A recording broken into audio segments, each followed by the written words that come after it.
Hey everyone, ready for a deep dive into speaking English more fluently? Really fluently. Yeah, fluently. We found some super interesting ideas from this language learning expert, and Yeah, it's pretty cool I stuff. think our listeners are really going to dig it. I think so too. A lot of people, they think that being fluent means like, Perfect. yeah, perfect. Like you never, Mess up, never hesitate. exactly, yeah. You just magically transform into this perfect English speaker. Yeah, but I have a feeling it's a little more complicated than that. Oh, yeah, for sure. It's not that simple. Fluency is really more about how well you can communicate, Yeah. Even even if you make a few mistakes, yeah. so, it's more about getting your meaning across smoothly and confidently. Exactly. And, I've heard a lot about just immersing yourself in the language. Oh, yeah. Is that really all it takes? Yeah, is that the key? What do you think? Well, immersing yourself is definitely a good Yeah. thing, but it's not the whole story. Yeah. It's more like fluency has two sides to it. Uh-huh. You have the physical side. Your mouth needs to be able to make the English sounds quickly and clearly. Right. Then you have the mental side, Okay. which is all about your brain being able to find the right words and phrases without getting stuck translating everything in your head. So it's like a two-player game. Yes, Your brain and your mouth have to be working together. exactly. They got to be in sync to really get that fluency going. But so many people, they talk about freezing up when they try to speak. Oh, yeah, especially in real conversations. What can we do about that? So this expert we're looking at today, they have a really interesting take on it. Okay. They say you should actually kind of lean into that discomfort. Wait, really? Isn't the goal to feel totally comfortable and confident? Well, sure, that's where you want to end up. Right. But they say that if you avoid all the situations that make you nervous, Oh, you're actually holding yourself back. So it's kind of like avoiding the gym because you're out of shape. Yeah. You'll never get stronger if you don't push yourself a little. You got to feel the burn. Exactly. And the expert even compares it to learning like a musical instrument. Oh, yeah. When you first start, it's awkward and frustrating, but you keep They practicing. get better. Exactly. And you get more comfortable, and that discomfort starts to fade. Okay, so pushing past those nerves can help us build confidence in the long run. Yeah. But is there anything we can do to make those uncomfortable situations, I don't know, a little easier to handle? Definitely. The expert actually has a whole bunch of great tips. One of the biggest ones Oh, yeah? is to focus on learning language in what they call chunks instead of just individual words. Chunks. Now that sounds interesting. I've always learned vocabulary by memorizing lists of words and their translations. Yeah. Is there something wrong with that? Well, it can actually work against you when it comes to fluency, Really? because when you're translating word for word, your brain gets stuck in this unnatural stop and start process. It makes it really hard to speak smoothly. So it's like trying to build a house brick by brick without using any pre-assembled walls. Yeah, that's a great analogy. I like that. These chunks are like those pre-assembled parts. They're phrases or groups of words that naturally go together. Okay, so can you give me an example? Like, what would a chunk look like? Yeah, sure. So let's say you're talking about your weekend plans. Okay. Instead of learning go, then movie, Yeah. then friends, you could learn the whole phrase, I'm going to see a movie with friends. So basically, you're storing these ready-made phrases in your brain, and then you can just pull them out and use them. Exactly. It's like having a toolbox filled with these blocks of language ready to go. It makes it so much easier to build sentences on the fly. And the more chunks you have, the more fluent and natural your English will sound. Exactly. Okay, I see how this could be a total game changer. Yeah. But how do we actually, learn these chunks? Yeah, it's definitely not as simple as just memorizing a bunch of random phrases. There's an art to it. Right. So we'll dive into all that in the next part of our deep dive. Okay. We're going to be exploring how to find them, practice them, and even how to make up your own. This is already blowing my mind. I can't wait to hear more about actually putting this chunk method into practice. Yeah, it's really cool stuff. Now, we're not just learning grammar rules here. We're rewiring our brains Yeah, to think and speak more fluently. exactly. And there's another part of this rewiring process Okay. that I think you'll find really interesting. It involves training your mouth to actually produce English sounds more efficiently. Wait, are we talking phonetics here? Because I've always found that part of language learning a little bit intimidating. I know phonetics can seem kind of scary at first, but this expert we're looking at today, they have a really down-to-earth approach. Oh, God. They talk about training your mouth muscles, like an athlete training for a sport. Okay, that makes it a little less scary. Right. You're training your mouth to make those English sounds quickly and accurately. So how do we actually do that? Train our mouths. Well, get ready for this one. Okay. They recommend speed reading. Speed reading. Speed reading? I know, it sounds a little counterintuitive. Yeah, I usually try to slow down when I'm reading in English Right. so I can understand everything. Yeah, but in this case, it's not about understanding. Okay. It's about training your mouth to move quickly and smoothly. So the idea is you take an easy English text and read it out loud as fast as you can while still pronouncing everything clearly. And time yourself. Yeah, time yourself. Try to beat your time with each repetition. So it's like a workout for your tongue and lips. Yeah. Getting them used to the rhythms and sounds of English. Exactly. It might feel a little silly at first, but it's a really powerful way to improve that physical fluency. This is all making so much sense. Yeah. Are there any other, outside-the-box techniques that this expert recommends? Yeah. They have another one Oh, that I think you'll really enjoy, okay. all about music. Now you're talking. I love listening to music. Me too. Yeah. So the expert says to tap into the natural rhythm and intonation of the language by choosing a favorite English song, looking up the lyrics, and singing along. I mean, that sounds like a fun way to practice pronunciation. Yeah. But how does it help with fluency overall? Well, when you're singing along, you have to keep up with the singer's pace and pronunciation. Right. So it's a great way to really internalize the natural flow of English. Plus, it's just fun. I love that we're not just talking about boring textbook exercises. No. We're finding these enjoyable and creative ways to practice English. Exactly. And the really interesting thing is Yeah. how all of these techniques kind of work together. So the chunks, the speed reading, Yeah. the music. Yeah, they all create the more holistic approach to fluency. So it's not about finding one magic solution. It's about building a fluency toolkit. Exactly. Yeah. And you can even combine these techniques. Like imagine speed reading a passage from your favorite song and then singing along to that same song, Oh, wow. focusing on those specific phrases. That's so cool. It's like each technique reinforces the others, creating a fluency feedback loop. Yeah, I love that. I have a question, though. Okay. Do we know which techniques to use and when? Is there a certain order we should follow? That's a great question, and it's something we're going to dig into deeper in the next part of our deep dive. Oh, okay. We're going to be looking at the experts' recommendations for creating your own personalized fluency plan, one that takes into account your own learning style, your goals, and the time you have available. A personalized fluency plan. That sounds perfect. But before we move on, Yeah. I have to ask, this expert we're talking about, Yeah. have they always been this fluent and confident? That's a good question. Did they ever struggle with English themselves? You know what? That's something I was wondering about too, and the expert actually shares a really relatable anecdote Ah, I love a good story. about their own language learning journey. It might surprise you. Oh, I can't wait to hear it. Let's save that for the next part. It perfectly illustrates the challenges and triumphs of becoming fluent in a new language. And it'll definitely give you even more inspiration to keep going on your own fluency journey. I'm hooked. I can't wait. Yeah, it's a good one. Okay, so before the break, you mentioned a story about the expert and their own language learning. Oh yeah, it's a good one. Okay, lay it on me. So they admit, even though they're a language expert, Yeah. they still get nervous sometimes, Really? especially with phone calls. Wait, even someone who, studies language for a living Yeah. gets freaked out by phone calls? Totally. That makes me feel so much better about my own phone anxieties. Right. It's normal. Even Yeah. the pros feel it sometimes. But the important thing is they don't let those nerves stop them.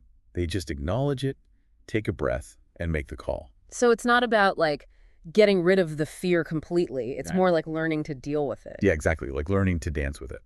I like that. Yeah. Okay, so how does this relate back to those chunks we were talking about? Well, good point. So imagine you're on the phone, right? You're trying to schedule something Okay. or explain a problem. Your heart's racing, your palms are sweaty, Oh, yeah, I know the feeling. and suddenly your mind goes blank. It's like all my vocabulary just disappears. Exactly. But if you have a few key chunks ready to go, Yeah. like I'd like to schedule an appointment I'm having trouble with, Yeah. you've got something to fall back on. It's like a safety net. Exactly. A safety net for those moments when your brain just freezes up. And the expert even suggests practicing those specific chunks beforehand, Okay. so they just roll off your tongue more easily when you're under pressure. Oh, that's smart. So it's like rehearsing lines for a play. Exactly. The more you rehearse those chunks, the more natural they'll sound when you're having a real conversation. I'm sold on these chunks, but I still don't quite get how to, find them? Yeah, that's a good question. Yeah. It's not just about memorizing any old phrase. You're right. The expert says to really pay attention to how native speakers naturally group words together. Okay, so Listen for those patterns when you're watching movies, oh, I see. TV shows, Oh. even just listening to everyday conversations. So I need to become a language detective. Yes, exactly. You got to observe those native speakers in their natural habitat. I like that. And once you've spotted a few chunks that seem useful, then you can practice them. How do you practice them? There's lots of ways. You can write them down, say them out loud, even record yourself speaking them, Okay. or use them in role-playing exercises. Wouldn't it get kind of boring just repeating the same phrases over and over? Not necessarily. Yeah. The expert really emphasizes making your practice fun and engaging. Okay, so how? Well, they suggest incorporating those chunks into activities you already enjoy, like listening to music or watching movies. That's actually a really good idea. I could definitely see myself doing that, like singing along to a song and paying more attention to those catchy phrases. Exactly. And you can even try making up your own variations of those chunks. So let's say you learn the chunk I'm looking forward to. Okay. You can then practice it with different things like, I'm looking forward to the weekend. I'm looking forward to seeing my friends. I'm looking forward to trying that new restaurant. So it's like building a fluency muscle. Yes, You start with a basic chunk, and then you add more weight by making it more complex. exactly. And the more you challenge yourself with new chunks and variations, the more your fluency and confidence will grow. I feel like I'm learning all these secret fluency ninja moves. I love that. And speaking of secret weapons, the expert has one more technique up their sleeve. Okay, tell me.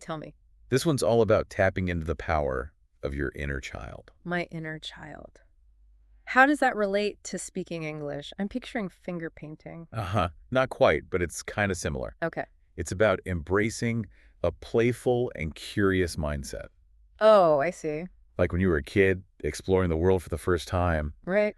Think about how easily kids learn new languages. They don't stress about the grammar. No, they don't worry about making mistakes. They just dive in and experiment. That's so true. They're not afraid to sound silly. Exactly. And the expert says we can learn a lot from that approach. Okay. They say we should experiment with different sounds, rhythms, intonations, even if it feels a little silly at first. So it's about letting go of that need to be perfect Yeah, and just having fun with the language. exactly. And that playfulness can actually help you unlock a whole new level of fluency and creativity. I love that. It's not just about speaking English, it's about rediscovering the joy of learning. That's it.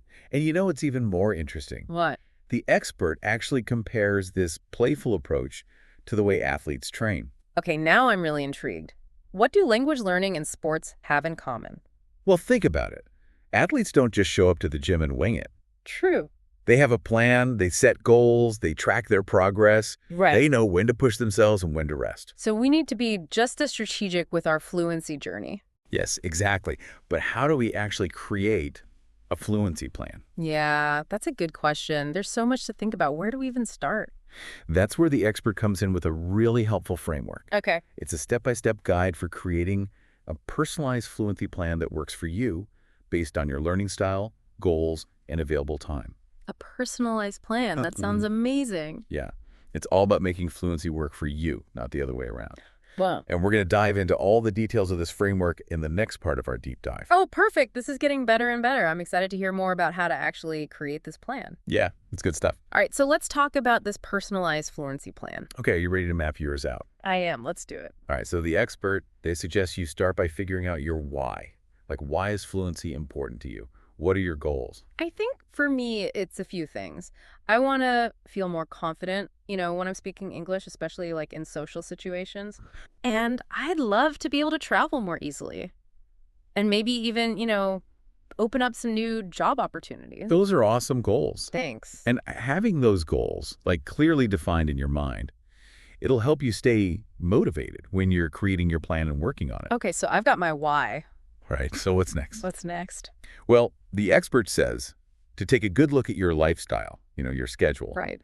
How much time can you realistically dedicate to practicing English every week? That's a good question. I work a lot and I have a pretty busy social life. Yeah. Realistically, I probably have like 30 minutes to an hour each day Okay. that I could actually focus on practicing. That's a great start. Yeah. Even short bursts of practice can make a big difference, especially if you're consistent. So it's about quality over quantity. Exactly.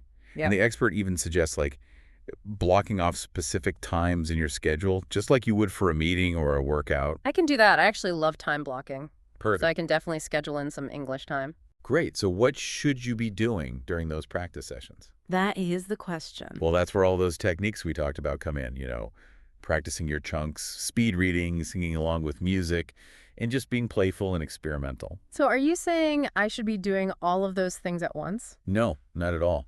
Pick one or two that really speak to you. Oh, okay. Make them part of your routine. So find what works for me and what I actually enjoy doing. Exactly. The more you enjoy it, the more likely you'll stick with it. Makes sense. I'm definitely way more motivated when I'm having fun. For sure. But how do you know if you're actually making progress? Yeah, that's a good point. It's easy to track progress with something like running because you can see how far or how fast you're going. Right. But fluency feels a little more, I don't know, abstract. That's a really good point. And the expert actually acknowledges that measuring fluency can be tricky. Okay. They say it's better to focus on small, achievable milestones Oh, I like that. instead of getting caught up in this big idea of becoming fluent. So what would some of those milestones be? Well, it could be something as simple as learning a new chunk and then actually using it in a conversation, Okay. Yeah. or understanding a native speaker without having them slow down for you, Right. or even feeling less nervous when you're making phone calls or giving a presentation. I love that because those are goals that feel attainable Yeah, and encouraging. It's not about being perfectly fluent. It's about those little victories along the way. exactly. And the expert even suggests keeping a fluency journal. A journal. Yeah, like just a notebook where you write down new chunks you've learned, conversations you've had, even just your general feelings about your English speaking. Oh, I like that idea.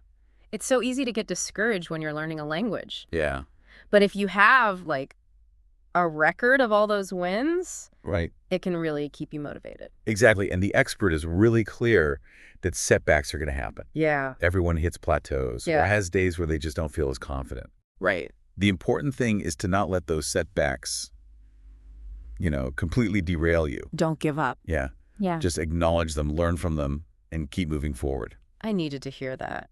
I definitely have those days where I feel like I'm not making any progress. Yeah, we all do. It's nice to know that those setbacks are normal, They are totally normal, even for experts. especially for experts.